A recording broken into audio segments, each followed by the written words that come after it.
السلام علیکم ورحمۃ اللہ وبرکاتہ۔ ہنستے مسکراتے پیارے پیارے ننھے منھے بہت ہی بہادر ہوشیار سمجھدار اچھے اچھے ساتھیوں، کہانی گھر میں خوش آمدید، جہاں آپ روزانہ سنتے ہیں رنگ برنگی نئی پرانی ہستی ہساتی سیکھتی سکھلاتی سچی خیالی مزیدار کہانیاں۔ اور کہانی سننے سے پہلے آپ جانتے ہی ہیں کہ ہم نے تمام کام اچھے طریقے سے مکمل کرنے ہوتے ہیں۔ چلیے آج سے ہم شروع کرنے لگے ہیں کہانیوں کا ایک نیا سلسلہ، اور یہ سلسلہ اس لیے شروع کر رہے ہیں کہ اب سے 2 ہفتے بعد ایک بہت ہی اچھا برکت والا مہینہ شروع ہونے والا ہے۔ جانتے ہیں آپ سب، رمضان کا مہینہ، یہ مہینہ اتنا اچھا ہے کہ اللہ تعالیٰ اس میں بہت زیادہ رحمتیں اور برکت نازل فرماتے ہیں۔ اور سب سے اچھی بات یہ کہ ہمارا جو سب سے بڑا دشمن ہے، جو ہم سے برے برے کام کرواتا ہے، یعنی کہ شیطان، اس کو اللہ تعالیٰ زنجیروں سے باندھ دیتے ہیں۔ وہ کوئی برا کام نہیں کر سکتا اور نہ ہمارے سے کروا سکتا ہے۔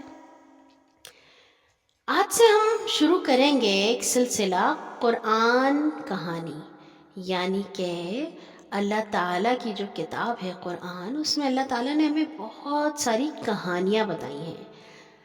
ہم روزانہ سنیں گے اس قرآن میں سے ایک کہانی۔ آج ہم سنیں گے قرآن کی کہانی کہ آخر قرآن کیسے نازل ہوا، کہاں سے آیا، نبی صلی اللہ علیہ وسلم کو کس نے سکھایا۔ چلیے شروع کرتے ہیں۔ نبی صلی اللہ علیہ وسلم حضرت خدیجہ سے شادی کرنے کے بعد بہت آرام میں ہو گئے تھے، کیونکہ حضرت خدیجہ بہت امیر تھیں اور انہوں نے اپنی ساری دولت نبی صلی اللہ علیہ وسلم کے سپرد کرتی تھی۔ لیکن آپ عیش و آرام کی زندگی گزارنے کی بجائے اللہ کی عبادت اور اللہ کے بندوں کو فائدہ پہنچانے والے کاموں میں لگے رہتے تھے۔ بھوکوں کو کھانا کھلاتے، جن کے پاس کپڑے نہ ہوتے انہیں کپڑے پہناتے، کسی کو مصیبت میں دیکھتے تو اس کی مدد کرتے۔ ان کاموں کے علاوہ آپ ایک کام اور بھی کرتے تھے، اور وہ یہ کہ کچھ ستو اور پانی لے کر ایک غار میں چلے جاتے اور کئی دن تک اللہ کی عبادت کرتے رہتے۔ اس غار کا نام ہرا ہے۔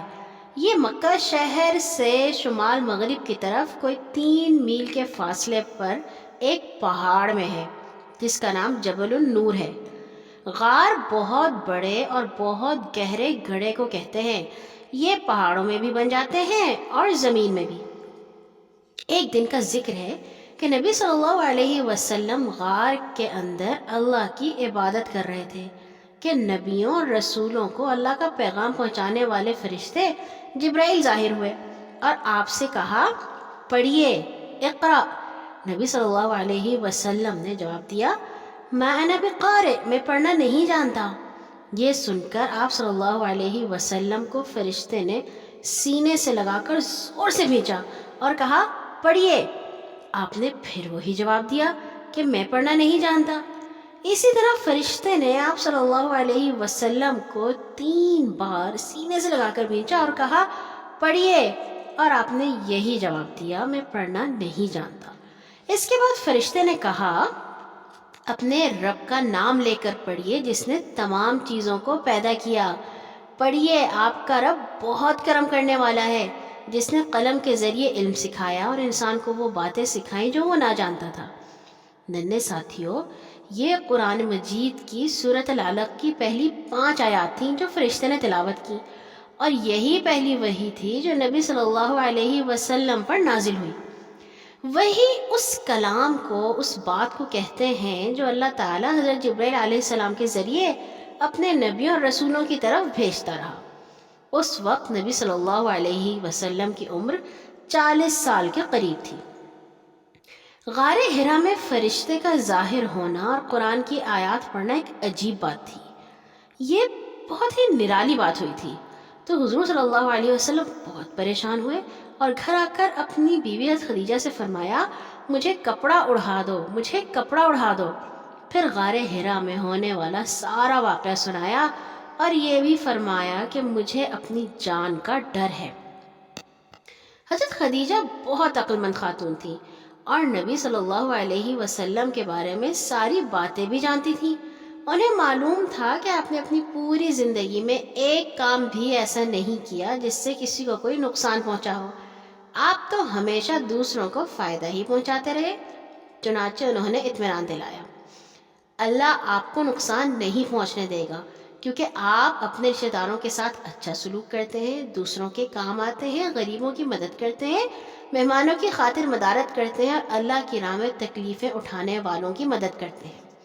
تسلی دینے کے علاوہ حضرت خدیجہ حضور صلی اللہ علیہ وسلم کو اپنے چچا زاد بھائی ورقہ بن نوفل کے پاس لے گئیں۔ ورقہ بن نوفل پہلی آسمانی کتابوں زبور، تورات اور انجیل کے عالم تھے اور یہ بات جانتے تھے کہ اس زمانے میں اللہ کا آخری رسول آنے والا ہے۔ حضور صلی اللہ علیہ وسلم سے سارا واقعہ سن کر وہ بہت خوش ہوئے اور کہا، اللہ کی قسم یہ تو وہی فرشتہ تھا جو حضرت موسیٰ علیہ السلام کے پاس آیا تھا۔ خوش ہو جائیے، آپ اس زمانے کے نبی ہیں۔ کچھ ہی دن بعد وہ وقت آئے گا جب آپ کی قوم آپ کو جھٹلائے گی، آپ کو تکلیفیں دے گی، آپ سے جنگ کرے گی، آپ کو یہاں سے نکال دے گی۔ اگر میں اس وقت تک زندہ رہا تو آپ کی بھرپور مدد کروں گا۔ یہ بات سن کر نبی صلی اللہ علیہ وسلم بہت حیران ہوئے اور پوچھا، کیا میری قوم کے لوگ میرے ساتھ ایسا سلوک کریں گے؟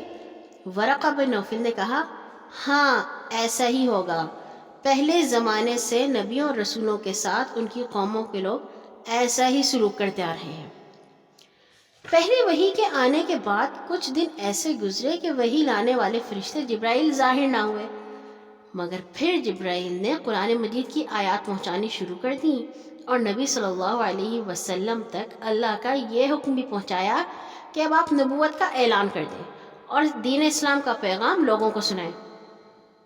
پہلی دفعہ فرشتے کو دیکھ کر جو گھبراہٹ ہوئی تھی وہ بھی دور ہو گئی اور نبی صلی اللہ علیہ وسلم کو پوری طرح یقین ہو گیا کہ اللہ تعالیٰ نے واقعی آپ کو نبوت بخشی ہے اور آپ نے اللہ تعالیٰ کے حکم کے مطابق لوگوں کو بتایا کہ میں اللہ کا رسول ہوں اور مجھے اللہ تعالیٰ نے اس کام پر مقرر کیا ہے کہ میں اس کا حکم اس کے بندوں تک پہنچاؤں۔ آپ نے دین اسلام کا جو پہلا پیغام سنایا وہ یہ تھا کہ بتوں، چاند ستاروں اور آگ وغیرہ کی پوجا چھوڑ کر اللہ کی عبادت کرو۔ آپ نے یہ بھی بتایا کہ اللہ تعالیٰ ہی نے ہر چیز کو پیدا کیا ہے، وہی سب کو روزی دیتا ہے، سب کی حفاظت کرتا ہے اور وہ کسی کا محتاج نہیں ہے۔ ننھے ساتھیوں، اللہ کو سب سے بڑا اور اکیلا ماننے والے کو توحید کہتے ہیں اور یہ ہمارے دین اسلام کی بنیاد ہے۔ اگر کوئی شخص یہ مانتا ہو کہ اللہ کے سوا کوئی اور بھی اتنی طاقت رکھتا ہے یا اس کی مدد کر سکتا ہے تو مسلمان نہیں ہوگا بلکہ مشرک بن جائے گا۔ حضور صلی اللہ علیہ وسلم نے اسلام کی اچھی باتیں سب سے پہلے اپنے گھر والوں کو بتائیں اور یہ باتیں سن کر آپ کی بیوی حضرت خدیجہ فوراً مسلمان ہو گئی۔ انہوں نے یہ بات سچے دل سے مان لی کہ آپ واقعی اللہ کے رسول ہیں۔ حضرت خدیجہ کے علاوہ آپ کے چچا ابو طالب کے بیٹے حضرت علی بھی مسلمان ہو گئے۔ ان کی عمر اس وقت صرف 9 برس تھی اور وہ نبی صلی اللہ علیہ وسلم کے ساتھ ہی رہتے تھے۔